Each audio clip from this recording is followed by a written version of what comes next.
Hey everybody, welcome back to Video Game Esoteric and our continuing series, the Unported playlist, where I take a look at some of my favorite unported arcade games of all time. And today I'm super excited to talk about this one. This is Tenkomori Shooting from Namco. If you ever played Point Blank, any of those games, you're going to know exactly what Tenkomori Shooting is, but as opposed to being a light gun game, it is a shmup game featuring two really fun looking monkeys. I know it sounds weird, but this game was just legit one of my favorite arcade games of all time that never got a home port, so much so that I'm actively shopping for a PCB. Before we get too far involved though in this monkey badness, if you could do me a huge favor, go down below, hit like, subscribe, and that notification bell definitely helps us out. And we got a Patreon link down there as well if you want to support the channel, because I will say that Tenkomori Monkey is a Patreon member. But this game is just a variety game, but unlike Point Blank where you're using a light gun to be able to beat each stage, in Tenkomori Shooting, it is a shmup, but it wildly varies the formula. Here, all we need to do is shoot enough planes before the time runs out. Every stage gives you a goal, and you need to beat that goal to not lose a life and to be able to move on. We needed to destroy 120 airplanes, and we got 171, because we are on the easy tower. But there's so many different varied mini-games in this collection, and they become so insanely hard towards the end that this is just a game that you're going to keep coming back to over and over again to try to beat your high score and to just keep experiencing all the new stages, because on any given run you're only probably going to see 10 to 15% of what the game has to offer, but through repeated gameplay you're going to be able to pick out different stages you really like and learn to play those stages and navigate through the game easier. And you'll see here, it's still a shmup, but it totally changes. If you shoot the lead spaceship, everything else in the line will blow up with sort of a chain reaction. If you hit it midway, you're going to miss some of the characters. So there's a lot of strategy involved as to what you want to do. You'll see I hit the lead ship there, and everything else around it blows up. Learning what each stage is asking of you and trying to figure out the best way to do it is a lot of fun in this game. You see I hit 50 and I only needed 40, but it gets really difficult as it goes on. But I just love these type of arcade variety games, because a lot of times when I talk about games and unported playlists, things like beat 'em ups, I say towards the end of the game I'm ready for it to be over. Something like Tenkomori Shooting or something like Point Blank, all those different diverse stages, I never get bored of them. And it is a total bummer that this never came home, because all the Point Blank games did. I could see this being something that would have gone alongside them really well. And just like in Point Blank where you need to do math sometimes, it is a shmup, but honestly the main mechanic is being able to figure out the math problem quickly enough and then lining that shot up. And it's just a super fun game, and I wish it did get ported home, and I miss arcade games and video games in general like this, because I love just how fast-paced the nature of them really is. You're spending 25 seconds total on a stage, and then you get to do something completely different. And you'll see we're now on a danger hard area, just like in Point Blank where you had the hard levels, you're going to have the same thing here. And now we need to rupture 5 of these little guys from another Namco game that I've forgotten the name of right now. Leave a comment below and tell me what it is I forgot. But the timing and the lead is just so different. If you make them inflate enough, but not enough to pop, suddenly you have this massive character about ready to hit you. If you get hit, you lose 2 to 3 seconds until you can get back up and shoot again. So taking a hit is definitely something you do not want to do. You'll see I did there at the end, but I was able to blow up enough guys before that happened that I can still pass that stage by double and move on. The hard stages in the easy tower aren't going to be that hard at all. The hard stages in the hard tower are going to take multiple lives to get by. But to see I completed the easy tower and I got a bonus for doing 4 different stages, you're going to score higher if you don't repeat the stage you're good at. If you keep repeating the stage because it gives you the option, it's going to give you a lower score. So there's a ton of different strategies in this game.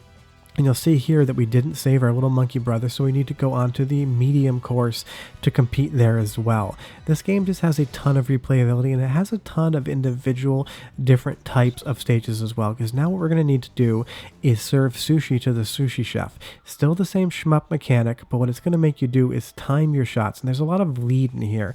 First you need to learn how quickly the plate goes forward, then you need to judge that against how the conveyor belt actually moves. You'll see here we were too early and we were too late and we got the wrong sushi. You just need to learn, and that's the most fun part about this game, is you need to just keep getting good at it. But it also has awesome sound effects, an awesome soundtrack. It's fun, it's quirky, so go ahead and watch the next couple stages without me talking just to get a sense of what it is, and I'll come back and tell you more about why this is one of my favorite games I've played in recent memory. Enjoy!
It's just fun, bright, colorful, cheery music, the same type of stuff you were getting in Point Blank. And you'll see that previous stage where I had to bomb the building 15 times. It plays less like a shmup and more like a clone of Frogger. And that's what I love about this game so much, is that each individual stage has its own specific mechanic. Yes, it's all going to involve shooting of some format or another, but some of it's going to be rapid-fire shmup-style gameplay, and other things are going to be really strategy-based. Like here, we have this rocket battery, and we only have so many shots before the game is over. And if you get a cluster, the explosion of those planes is going to blow up other planes. You'll see there in one chain I was able to hit 18 different planes. So you only get 3 rockets, and you need to be really strategic with how you use them, because if you use one rocket only hit 2 planes, you're really putting yourself behind the 8 ball. But the other thing that I love about this, which Point Blank doesn't have, is the towers have bosses after you get past the easy tower. We need to shoot the golem so many times to be able to continue, and it's really fun just to get a boss encounter in a game like this. I wish Point Blank had bosses as well. I mean, they had some stages that were harder, but not as hard as something like the golem here, because you're constantly moving back and forth, you're avoiding bullets, you're doing everything you would in a shmup, except you're only doing it for 45 seconds versus playing an entire level and then encountering a boss. And that's what's really great about Tenkomori Shooting, is it's a shmup with completely different mechanics depending on what stage you're playing. And that is just so much fun, and I wish we got more games like this. And it is weird that this one didn't get brought home, because the entire Point Blank series from Namco was brought home. We got Time Crisis on the PlayStation 1. This would have made a great game to port as well, and for some reason it just got left in arcades, and I ended up perfecting that, getting exactly the amount of shots I needed. But I don't know, maybe this wasn't a big hit in arcades in Japan. I can't imagine it wouldn't be, because Point Blank was so huge, but maybe it's just people that wanted to play a shmup went and played a shmup, and people that wanted to play a variety game played Point Blank, and Tenkomori Shooting just kind of fell into the wayside here. But you'll see, I did beat the medium tower. It's been conquered, and we are going to get our brother back, but it's still going to tell us that we need to move on to the hard tower to continue with the story. And I do like that this game gives you just enough story to kind of be interested in completing the game, as much story as an arcade game will ever give you. But I will say, once you get to the hard tower, this game becomes really difficult, and you need to practice each individual stage. And it is fun every once in a while to repeat different stages. I mean, I love the Sushi one just because it slows down and really makes you time your shots and think. But Tenkomori Shooting has something for absolutely everybody. If you're just into shmups, the shmup stages are great. If you're into puzzles, you get puzzles based on shmups. If you're into like way more strategic shooting, something like that rocket, shooting the planes, is going to give you a lot of time to think. But this is just an absolutely amazing game, and if you've never played it, I highly recommend you do so. It emulates perfectly fine.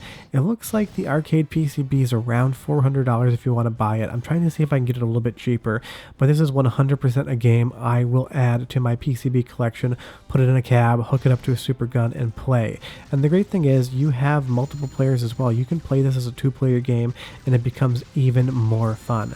But yeah, that's Tenkomori Shooting. I've been wanting to talk about this game for a really long time, and I finally got around to doing it. If you've never played it, I highly recommend it, but leave me a question or comment down below. Did you know this game existed? Is it something you're interested in checking out? Have you played it before? I'll be back next Sunday, another episode of the Unported playlist, but do me a huge favor, go down below and like and subscribe. But yeah, gotta go save those monkeys. I'll see you guys next time. Bye-bye. Oh, I failed. Oops.